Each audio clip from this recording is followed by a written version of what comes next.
আলাইকুম। আমাদের ধর্মাবলম্বীরা যারা আছেন তাদের জন্য নমস্কার। আজকের এই নির্বাচনে গলাচিপা উপজেলা কেন্দ্রিক সর্বশেষ জনসভার সম্মানিত সভাপতি উপস্থিত গলাচিপা উপজেলা বিএনপির নেতৃবৃন্দ, গলাচিপা পৌর বিএনপির নেতৃবৃন্দ, বিভিন্ন ইউনিয়ন বিএনপির নেতৃবৃন্দ, আমরা সহযোগী সংগঠনের নেতৃবৃন্দ, মা বোনেরা, সনাতন ধর্মের ভাই বোন বোনেরা, নির্বাচনের স্বতন্ত্র নির্বাচনের উৎসাহিত হয়ে বুদ্ধিজীবীরা গলাচিপার নাগরিক সমাজের অংশগ্রহণ করেছেন। আপনাদের সকলকে ধন্যবাদ এবং কৃতজ্ঞতা প্রকাশ করছি। আসসালামু আলাইকুম। আপনারা জানেন কোন প্রেক্ষাপটে দাঁড়িয়ে দীর্ঘ ৩৭ বছরের জীবনের ঘাম রক্ত দিয়ে শ্রম দিয়ে গড়ে ওঠা নেতৃত্ব বাংলাদেশ জাতীয়তাবাদী দল থেকে পদত্যাগ করে আমরা এই নির্বাচনে অংশগ্রহণ করার সিদ্ধান্ত নিয়েছিলাম। আপনারা জানেন যেখানে দীর্ঘ ৪৬ বছর ধরে বাংলাদেশ জাতীয়তাবাদী দলের কোন সংসদ সদস্য ছিল না। ২০১৮ সালের নির্বাচনে এখানে বাংলাদেশ জাতীয়তাবাদী দলের মনোনয়ন নিয়ে যে দলবাধা হয়েছে তা আপনারা জানেন, আমরা সকলে জানি। বাংলাদেশ জাতীয়তাবাদী দল ২০১৮ সালের মনোনয়নের মধ্য দিয়ে একটি ধ্বংসস্তূপের মুখে দাঁড়িয়েছিল। সেখান থেকে আমরা জাতীয়তাবাদী দলকে গলাচিপা উপজেলা বিএনপির দুজন বীর মুক্তিযোদ্ধাকে সঙ্গে রেখে আমরা সেই নেতৃত্ব পুনর্গঠন করে বাংলাদেশ জাতীয়তাবাদী দলকে একটি কার্যকর এবং শক্তিশালী দল হিসেবে গলাচিপা প্রতিষ্ঠিত করেছিলাম। পৌরসভায় আমরা দুইজন সভাপতি সাধারণ সম্পাদককে সঙ্গে রেখে আমরা পৌরসভা দলকে শক্তিশালী করার চেষ্টা করেছি। বিভিন্ন ইউনিয়নে আমরা নেতৃত্ব প্রতিষ্ঠা করে সংগঠনের পাশাপাশি জনপ্রিয়তা অর্জন করার জন্য আমরা নানামুখী পদক্ষেপে জনগণের পাশে থাকার চেষ্টা করেছি। কিন্তু যখনই আপনারা দেখেছেন ২০২৪ সালের নির্বাচনে বাংলাদেশ জাতীয়তাবাদী দল অংশগ্রহণ না করার কারণে জাতীয়তাবাদী দলের প্রত্যেকটি নেতা কর্মী ঐক্যবদ্ধ ছিল। যখন একটি নির্বাচন হবে আমরা সেই নির্বাচনে সামনে থেকে নেতৃত্ব দিয়ে বাংলাদেশ জাতীয়তাবাদী দলের বিজয় নিশ্চিত করবো ইনশাআল্লাহ। কিন্তু মনোনয়নের যে তালবাহানা, মনোনয়নের যে খেলাধুলা, তার এক পর্যায়ে আমরা দেখতে পেলাম বাংলাদেশ জাতীয়তাবাদী দলের মনোনয়ন না দিয়ে সম্পূর্ণ গণবিচ্ছিন্ন এবং অজনপ্রিয় একজন জোটের নেতাকে এখানে মনোনয়ন দেওয়া হয়েছে। সংগত কারণেই জনগণের কাছে দেওয়া প্রতিশ্রুতির অংশ হিসেবে আমরা গলাচিপা উপজেলা বিএনপি, দশপিনা উপজেলা বিএনপি, গলাচিপা পৌরসভা বিএনপি, প্রত্যেকটি সাংগঠনিক ইউনিয়ন বিএনপির নেতৃবৃন্দ এবং ওয়ার্ড বিএনপির নেতৃবৃন্দ সর্বসম্মতিক্রমে সিদ্ধান্ত নিয়ে এই ২৬ সালের জাতীয় নির্বাচনে আমরা নির্দলীয় প্রার্থী হিসেবে অংশগ্রহণ করার সিদ্ধান্ত নিয়েছি।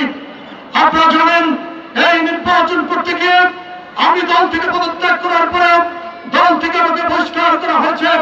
আমি দলীয় সিদ্ধান্তকে স্বাগত জানিয়ে ত্যাগ স্বীকার করে আমি নির্বাচনের পথে অটল থাকার চেষ্টা করেছি। আমাদের উপজেলা কমিটিগুলো ভেঙে দেওয়া হয়েছে, আমাদের অঙ্গ সংগঠনের কমিটিগুলো ভেঙে দেওয়া হয়েছে, আমাদের ইউনিয়ন কমিটিগুলো, ওয়ার্ড কমিটিগুলো ভেঙে দিয়ে হাজার হাজার নেতা কর্মীদেরকে পদবঞ্চিত এবং পদহীন করে দেওয়া হয়েছে। তারপরে আমরা সর্বোচ্চ ত্যাগের বিনিময়ে এই নির্বাচনে অংশগ্রহণ, প্রতিদ্বন্দ্বিতা এবং বিজয় অর্জন করার দীপ্ত শপথ গ্রহণ করেছি ইনশাআল্লাহ। আপনারা জানেন ইতিমধ্যেই বিভিন্ন ধরনের দলবাহানা শুরু হয়েছে। নির্বাচন বঞ্চন করার, কারচুপি করার, হয়রানি করার বিভিন্ন ধরনের দলবাহানা চলছে। কিন্তু আপনারা নিশ্চিত থাকুন, নিশ্চিত নিরাপত্তায় অবাধ এবং নিরপেক্ষ নির্বাচন অনুষ্ঠিত হবে। আপনারা সকল প্রকারের অপপ্রচার, সকল প্রকারের বিভ্রান্তি এবং সকল প্রকারের মিথ্যাচারের বিরুদ্ধে আজকে যেমন বিভিন্ন বাধা বিপত্তি হামলাকে উপেক্ষা করে এই গলাচিপার মাঠে উপস্থিত হয়েছেন, ইনশাআল্লাহ আগামী 5 ফেব্রুয়ারি নির্বাচনে আপনারা সকালবেলা প্রত্যেকটি ভোট কেন্দ্রে লাইন দিয়ে দাঁড়িয়ে যাবেন। কোন দুর্বৃত্ত আপনাদের সামনে আসার সাহস পাবে না। আপনারা জানেন আজকে বিভিন্ন জায়গায় আমাদের কর্মীর উপর হামলা করা হয়েছে, এমনকি গণ অধিকারের প্রার্থীর বড় ভাইয়ের নেতৃত্বে চরকাজুড়ে আমাদের ঘোড়া মার্কার সমর্থিত নারী কর্মীদের উপরে হামলা করা হয়েছে। কোন বিপত্তি মধুপুরে এক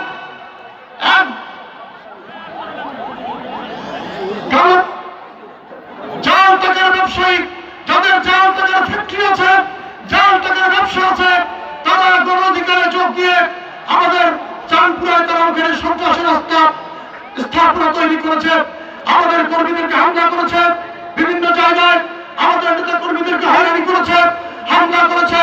সকল বাধা বিপত্তিকে উপেক্ষা করে আমাদের কর্মীরা এই গলাচিপার মাঠে উপস্থিত হয়েছে। মনে রাখবেন, কোন সমুদ্রের উত্তাল তরঙ্গকে বালুর পথে আটকে রাখা যায় না।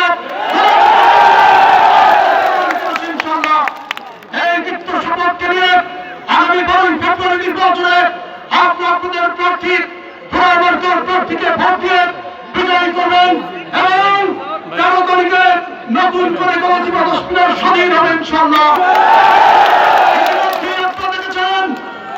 ইতিমধ্যে আপনারা দেখেছেন গলাচিপা 10 মিনিট সবচেয়ে জনপ্রিয় স্লোগান হয়ে উঠেছে হিন্দু মুসলমান বেঁধেছে জোট, ঘোড়া মার্কা দিবে ভোট। ইতিমধ্যে স্লোগান উঠেছে নারী পুরুষ দিবে ভোট, বেঁধেছে জোট, ঘোড়া মার্কা দিবে ভোট। প্রত্যেকটি জনপদে প্রত্যেকটি শ্রেণী পেশার মানুষ আজ ঐক্যবদ্ধ, যে কোনো মূল্যে জনগণের মনোনীত প্রার্থীকে তারা ভোট দেবে ইনশাআল্লাহ। আমরা বেশ কিছু উন্নয়ন পরিকল্পনা নিয়ে আমরা নির্বাচন করছি, অচিরেই ইশতেহারের মাধ্যমে আপনাদের কাছে প্রকাশ করা হবে। আপনারা জানেন একটি ফেরিবটকে নিয়ে মেরামতকে নিয়ে গলাচিপার মানুষের মধ্যে যে উৎকণ্ঠা রয়েছে, ইতিমধ্যেই আমরা বিশ্ব ব্যাংকের প্রতিনিধি এবং প্রজেক্ট ডিরেক্টরের সাথে বৈঠক করেছি। জনগণের অকল্যাণ এবং জনগণের ক্ষতিকারক কোনো কাজ তারা করবে না ইনশাআল্লাহ, তারা আমাদেরকে কথা দিয়েছে এবং সেই লড়াইয়ে আমরা আপনাদের পাশে থাকবো ইনশাআল্লাহ। কিন্তু মনে রাখবেন, কোনো কারণেই উন্নয়ন কর্মকাণ্ডকে বাধাগ্রস্ত করা যাবে না। যা হবে আপনাদের উন্নয়নের স্বার্থে হবে এবং আপনাদের কল্যাণের স্বার্থে হবে। অনেকে প্রশ্ন করেছেন, সংগ্রামী বন্ধুরা, আপনারা জানেন বিভিন্ন ধরনের উস্কানি দেওয়া হচ্ছে। ইতিমধ্যে তিনজন সনাতন ধর্মের কর্মী যারা আমাদের দল করেন তাদের উপর হামলা করে পরিচালনা করা হয়েছে। আমরা পরিষ্কার করে বলছি, বাংলাদেশ একটি গণতান্ত্রিক দল, সকল ধর্ম বর্ণ নির্বিশেষে মানুষ ঐক্যবদ্ধভাবে বসবাস করে এসেছে। যারা সাম্প্রদায়িকতার নামে সনাতন ধর্মের উপর হামলা করছেন, তারা আগুন নিয়ে খেলছেন, প্রত্যেকটি ঘটনার বিচার হবে এবং ইনশাআল্লাহ। ভবিষ্যতে আপনাদের সকলের কাছে বিনীত অনুরোধ জানাবো, কোন ধোঁকাবাজিতে পড়বেন না, কারো প্রতারণামূলক কাজে বিশ্বাস করবেন না, কোন বিভ্রান্তিমূলক প্রচারে বিশ্বাস করবেন না। ইনশাআল্লাহ আগামী 12 ফেব্রুয়ারি নির্বাচনে আপনারা ভোর 7:30 থেকে লাইনে দাঁড়িয়ে ভোট দিবেন। যদি কেউ বাধাগ্রস্ত করে ওখানে দাঁড়িয়ে থাকবেন, প্রশাসন আপনাদেরকে সহযোগিতা করবে, আমাদের স্বেচ্ছাসেবকরা মাঠে থাকবে। কোন ধরনের কোন দুর্বৃত্তরা আপনাদের বিন্দু পরিমাণ ক্ষতি করতে পারবে না ইনশাআল্লাহ। আপনাদের সকলের সুস্বাস্থ্য কামনা করে এবং আমরা আপনাদের প্রিয় মার্কা ঘোড়া মার্কার পক্ষে একটি করে ভোট চাইছে এবং বিজয়ের পথে আপনাদের সহযোগিতা চেয়ে আজকের মতো আমি দেখছি। আল্লাহ হাফেজ, সবাইকে অনেক অনেক ধন্যবাদ। আসসালামু আলাইকুম।